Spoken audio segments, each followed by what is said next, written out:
Rich work terbang atas langit, tapi jangan takut jatuh bila nak mula mendarat. Rich work got your back, bekalah semangat, bekalah semangat, bekalah semangat. Rich work got your back, bekalah semangat, bekalah semangat. Rich work got your back, bekalah semangat.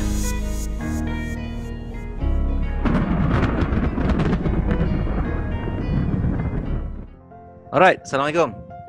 Waalaikumsalam warahmatullahi wabarakatuh, Dok.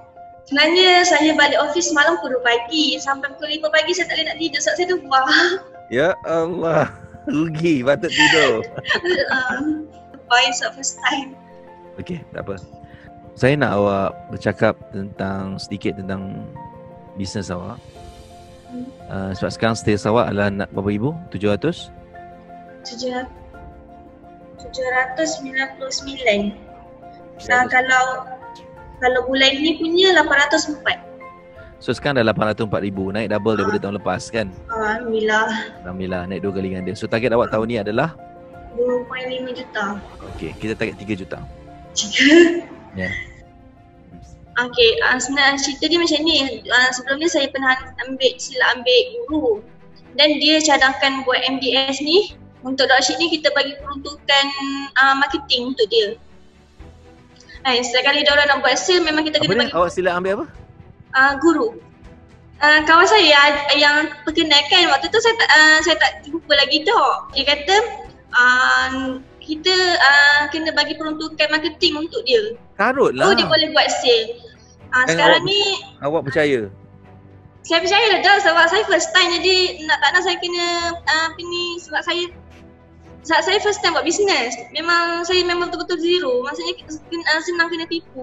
Lepas tu saya tahan dia selama itu yang 3 bulan rasa ke 4 bulan. Lepas tu saya terus masuk Aspire sebab waktu saya masuk Aspire pun saya minta dulu nasihat dia. Dia kata jangan. So saya rasa macam dah lain macam kan, hala tuju macam tu. Lepas tu saya masuk Aspire, saya test ikut apa yang saya rasa betul. Saya tak nak dah dengar cakap walaupun dia bagi cadangan apa pun, saya cuma dengar. Tu saya test supaya saya test buat apa yang betul sekarang ni. Barulah saya nampak progress saya. Kalau tak saya macam tu je 30, 40, 30, 40. Lepas tu reward saya kena bagi. Lepas tu hari duit tu tak ada.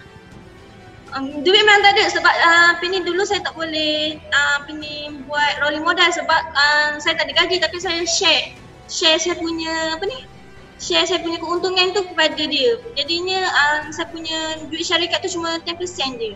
25% bagi kat dia, macam itulah. Siapa dropship yang masih nak dengan awak, jangan buang dropship. Kalau awak ada sistem dropship, awak tukar sistem dropship ni macam mana Sabila punya sistem.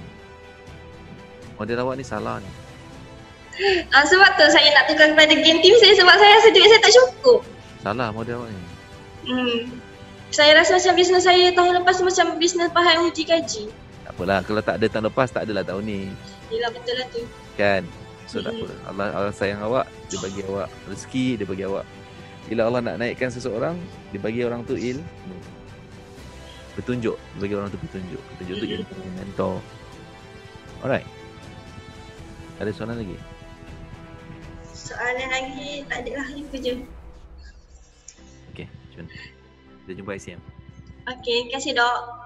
Rich work terbang atas langit, tapi jangan takut jatuh bila nak mula mendarat. Rich work got your back, bekalah semangat, bekalah semangat, bekalah semangat. Rich work got your back, bekalah semangat, bekalah semangat.